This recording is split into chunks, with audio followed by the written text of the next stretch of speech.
Bonjour, bienvenue à Question de croire, un podcast qui explore la foi et la spiritualité une question à la fois. Cette semaine, est-ce que l'Église doit être sur le web?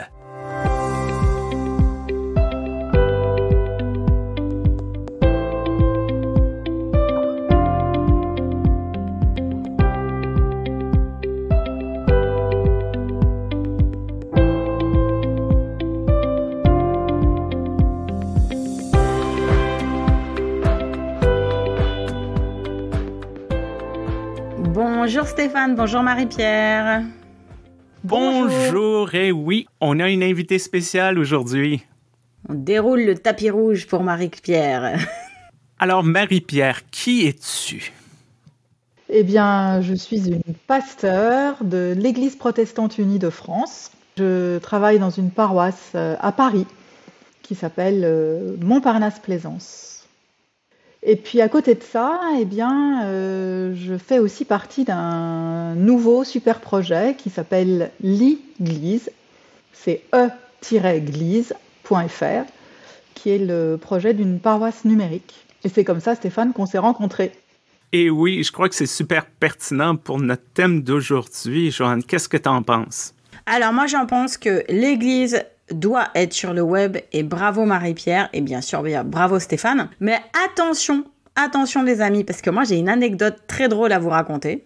On avait l'un de nos responsables, un pasteur, quelqu'un que je salue là évidemment, qui était responsable de la communication et qui s'est lancé sur Twitter au nom de l'institution pour laquelle je travaillais. Et je pense que c'était bien que quelqu'un se lance sur Twitter. Simplement, au bout de quelques semaines, j'ai une amie à moi qui se reconnaîtra et qui m'a écrit un petit mot pour me dire « C'est marrant cette nouvelle ligne de communication de l'UEPAL ». Je dis « Pourquoi ? C'est sympa, c'est bien d'être sur Twitter ». Elle me dit « Oui, mais pourquoi est-ce que vous commentez tous les matchs de foot du championnat ?» Et c'est là que j'ai compris qu'en fait, il se trompait de compte Twitter. C'est vrai que je n'ai pas eu vraiment de formation de ce côté. On a appris la théologie, on a appris le grec et l'hébreu ancien. Il n'y a pas de formation continue sur comment utiliser la technologie actuelle pour rejoindre les gens. Et je trouve ça quand même un peu bizarre parce que en Amérique du Nord, une étude récente a démontré que les gens passent en moyenne 4 heures sur leur téléphone par jour. Et ça, c'est une moyenne. Il y en a qui n'ont pas de téléphone, il y en a qui vivent sur leur téléphone. Et pour moi, on parle d'être présent où sont les gens, on parle de rejoindre les gens, mais les gens sont là, sur leur téléphone, et on semble oublier ça. J'ai de la difficulté à comprendre. Ça me pose beaucoup de questions. Moi, j'ai pas eu de cours non plus. Et je pense qu'il y a 2 raisons. D'abord, c'est parce qu'on imagine que les gens savent faire, ça fait partie de la vie courante.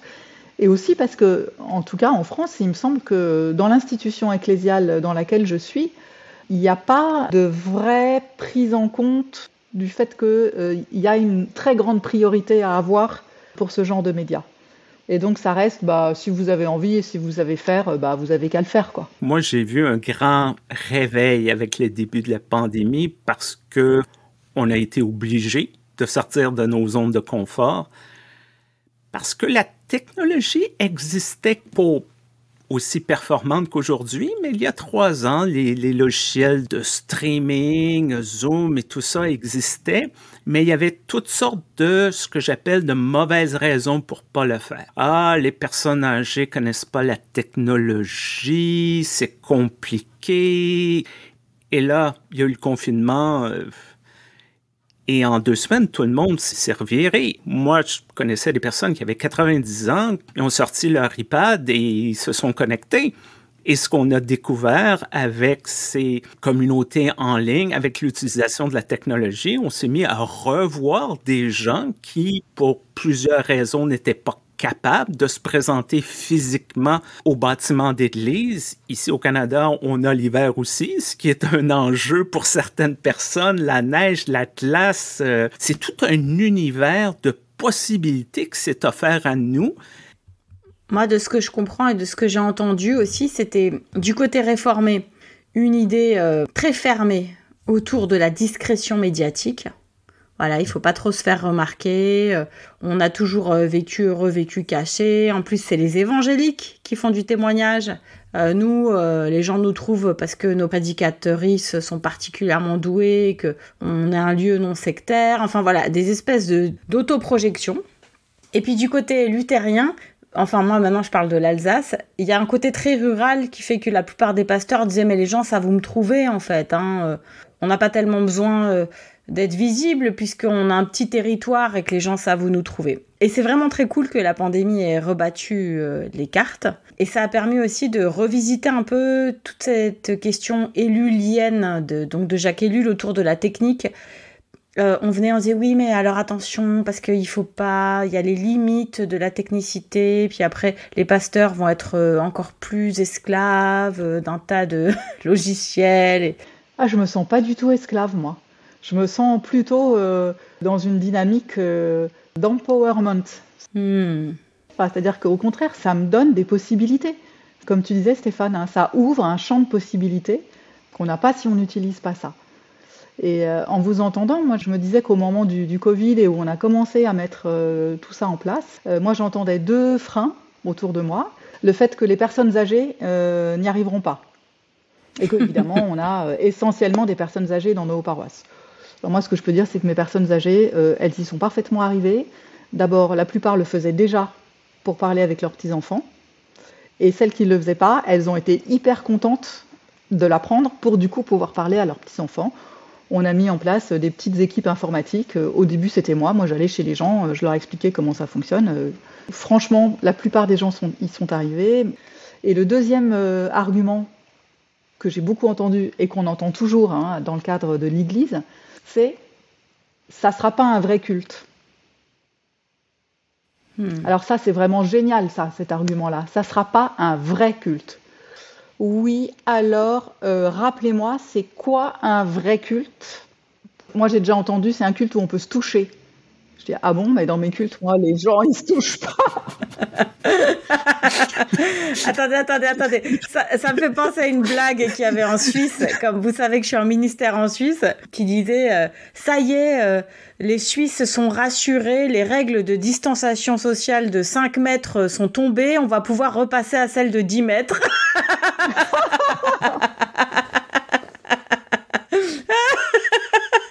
Donc, mais c'est un très bon point que tu amènes, Marie-Pierre, que le ministère, pour certains, doit se faire en personne. Et dès qu'on utilise le mot virtuel ou numérique, ça ne fonctionne pas. Et pourtant, lorsqu'on est sur Zoom, durant un culte, on se voit les yeux dans les yeux. Dans une église, quand on est un paroissien, une paroissienne, ce qu'on voit, c'est le derrière de la tête de la personne devant nous. Là, on se voit. Et certaines personnes disent que c'est quasiment plus intimidant, mais beaucoup plus intime. Alors, pourquoi ça ne serait pas du vrai ministère? Et j'ai entendu aussi ce commentaire-là. Le but, maintenant que la pandémie est presque terminée, il faut ramener les gens dans les bâtiments d'église coûte que coûte. Il ne faut pas qu'ils assistent à nos célébrations, à nos activités depuis leur lit, depuis leur canapé. Mais pourquoi pas? Le but, c'est pas d'être là, d'approfondir sa foi, de vivre une expérience, où le but, c'est se toucher. Non, merci.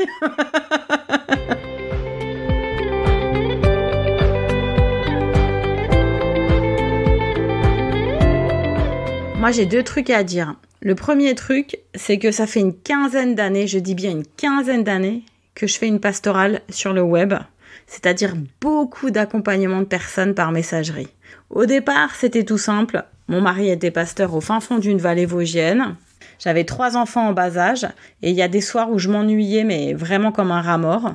Et il y avait Messenger et plein de gens qui me disaient « Ah, tu fais un doctorat en théologie, ton mari est pasteur, j'ai des questions et tout. » Et j'ai commencé par là parce que pour de vrai, moi, ça me donnait l'impression d'avoir une place, un rôle aussi. Et j'avais pas beaucoup d'autres options vu mes contraintes. Et progressivement, le bouche à oreille, une chose, une autre, l'antenne inclusive à Strasbourg, tout ça, ça s'est prolongé. Et ce sont des façons d'accompagner et d'accueillir la parole des gens que j'utilise maintenant dans mon ministère plus classique à Zurich. Par exemple, pour toutes les préparations avec les membres de la chorale, on se fait beaucoup de WhatsApp.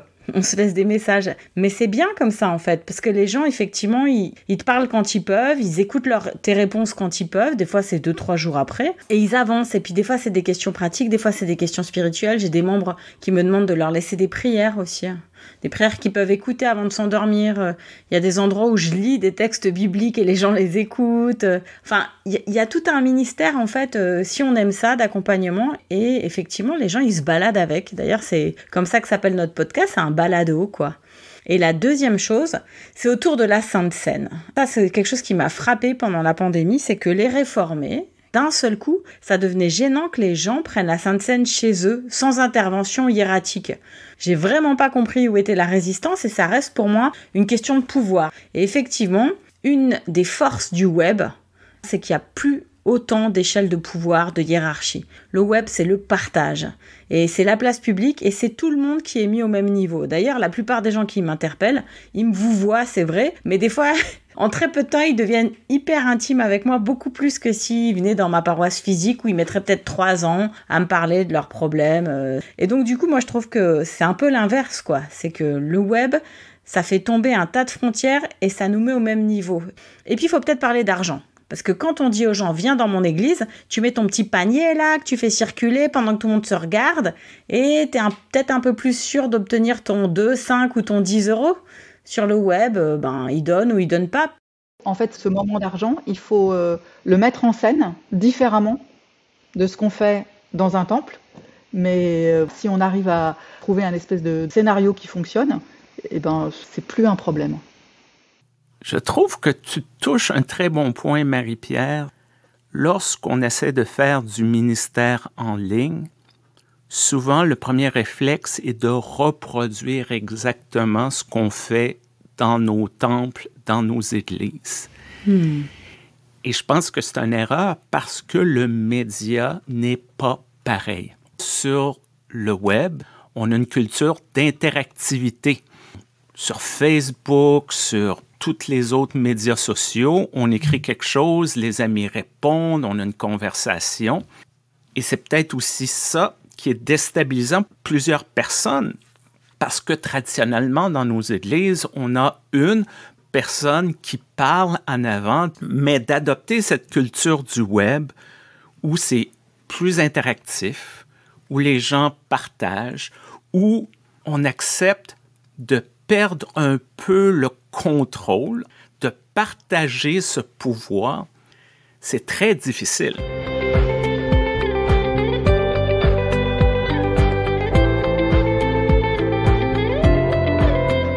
Moi, je trouve ça aussi très cool, le concept de regarder le culte en pyjama. Franchement, il y a le nombre incroyable de messages qu'on a reçus pour notre chaîne YouTube Sous les platanes, placement de produits, voilà, hop, je l'ai fait. Nos paroissiens, ils disaient « Ouais, alors nous, le dimanche, on se levait un peu plus tard que d'ordinaire, on restait en pyjama, on se préparait la table du petit-déj, et puis on regardait le culte. » Alors évidemment, les 2-3 premiers cultes, on les a fait un peu en famille. Et très rapidement, tous les âges, plus jeunes, plus vieux, on dit « Et nous alors, nous aussi on peut faire quelque chose, Amaury il fait du montage. » Alors hop, Amaury il a fait comme t'as dit Marie-Pierre, il a fait des petits tutos. Il y a des gens qui prenaient des boîtes de mouchoirs et tout, qui mettaient dedans leur téléphone, qui nous envoyaient la photo, à mourir de rire. Et progressivement, il a commencé à monter des cultes où tout le monde participait. Et du coup, ils avaient du plaisir, les gens. Ils disaient « Ah, mais elle va bien, Madame Schmitt. Ah, c'est super de voir sa petite vidéo parce qu'on a su que son mari était malade et tout. » Et ça a créé du lien, mais de fou, quoi. Et d'ailleurs, finalement, l'année, c'est pas tellement mal terminée, je crois, économiquement, même si moi, je suis juste femme de pasteur ici. Mais franchement, ça a bien fonctionné. Donc, effectivement, ça dépend comment est-ce qu'on voit les choses. On peut aussi inclure les gens et tous les âges et les faire participer à des cultes de différentes façons, Zoom, montage, on peut aussi des fois laisser des laïcs préparer un culte Zoom, finalement des fois il y a des familles où il y a des dons, des charismes, mais c'est vrai que du coup ça dépossède un peu les pasteurs. Et nous on a eu un gros débat dans l'UEPAL, c'était très cool. Ça s'est peut-être pas hyper bien passé pour tout le monde, mais on a été encouragé à écrire des textes sur comment est-ce qu'on vivait le confinement. Il y a une collègue qui a dit qu'elle en a profité pour dormir, se reposer, qu'elle a plus rien fait, ça tombait bien, elle était un peu en burn-out.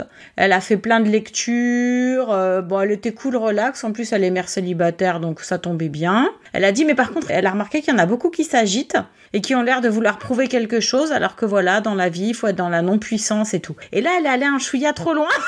Parce que, en fait, toi, c'est ton option, elle est bonne pour toi. Mais c'est super, on est une église, hein. On est nombreux et nombreuses. Il y en a qui peuvent prendre le relais sur le web pendant que d'autres se reposent parce qu'ils ont d'autres trucs à charge. C'est cool, il n'y a pas de problème. Mais c'est pas la peine de créer une espèce de comparaison pour dire que toi, t'es sage et tu réfléchis et tout, et tu médites les écritures pendant que nous, on s'agite à faire des vidéos. Dans une église, ce qui est bien, c'est quand chacune développe ses charismes et encourage les autres aussi. Tu touches à quelque chose qui me rejoint, et peut-être d'autres de nos collègues, cette espèce de jalousie malsaine.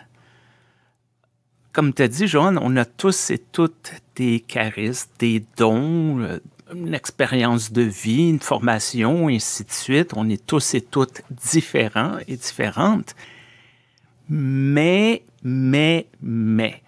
lorsqu'on sort un peu du lot, lorsqu'on essaie de faire des choses un peu différentes, il y a toujours ces petits commentaires, ces petites remarques. En Europe, vous dites des vannes, de la part de collègues. Parfois, c'est des blagues bienveillantes, mais des fois, on sent que non. Il y a une jalousie. On essaie de nous faire croire qu'on est là pour notre ego, on est là pour mousser notre personnalité et non pas nos églises. Et on essaie d'expliquer, c'est du ministère qu'on fait, là. Il y a plein de façons de faire le ministère. Est-ce qu'il y en a vraiment une façon meilleure que les autres? Non, c'est juste du ministère, c'est pour l'Église de Dieu sur terre. Mais il y a toujours ce côté-là de vouloir contrôler, de ramener tout ça dans les cadres de l'institution historique et tout ça, au lieu de dire, on utilise la technologie à notre disposition et de dire, Paul, lui, il utilisait la technologie à sa disposition, du papier, une plume, il écrivait. Personne ne semble avoir des problèmes avec ça aujourd'hui. Pourquoi pas certaines d'entre nous utilisent la technologie à notre disposition? Ça ne veut pas dire que tout le monde doit le faire. Ça ne veut pas dire qu'on doit fermer toutes les paroisses physiques, qu'on doit tout fermer nos bâtiments. Mais pourquoi avoir cette idée que l'Église doit être uniforme? Moi, je dois dire que ce que ça m'a appris, tout ça, c'est que vraiment, c'est pas une question d'âge. Voilà, moi, je suis pas tellement favorable à l'idée que les nouvelles technologies, ça fait une fracture qui est liée à l'âge. Alors, peut-être que si on demandait aux gens de monter eux-mêmes leur culte, ça serait compliqué. Mais si c'est juste pour regarder et pour participer un peu, on y arrive. Mais, comme disait Stéphane, il y a des gens qui veulent pas. Et ça, les gens qui veulent pas, mais c'est pas grave. Il faut juste qu'ils acceptent qu'il y a d'autres gens qui veulent bien. Voilà. Et comme tu disais, Stéphane, c'est pas parce qu'on développe une église numérique qu'on va obliger tous les chrétiens à aller sur une église numérique et à fermer les temples. Honnêtement, l'humanité est grande, hein. Il y en a pour tout le monde. Dans l'église, nous, on nous a tellement dit vous allez vider nos temples. Donc d'abord, je pense que les temples, ils s'arrangent très bien pour se vider tout seuls. Hein. Ils n'ont pas besoin de l'église. Pour être sûr de ne pas entendre encore ça, on a fait nos cultes le lundi soir. Il n'y a aucune paroisse qui fait un culte le lundi soir. Et donc voilà, c'est sûr, on ne peut pas nous accuser de rivalité. Ça s'adresse vraiment à un autre public. Et s'ils veulent, les gens ils peuvent même aller au culte physiquement le dimanche matin. Mais de toute façon, la question ne se pose pas tellement parce que ce n'est pas le même public. On essaye, nous, de nous adresser à un public qui, de toute façon, n'irait pas au temple. Pour des tas de raisons.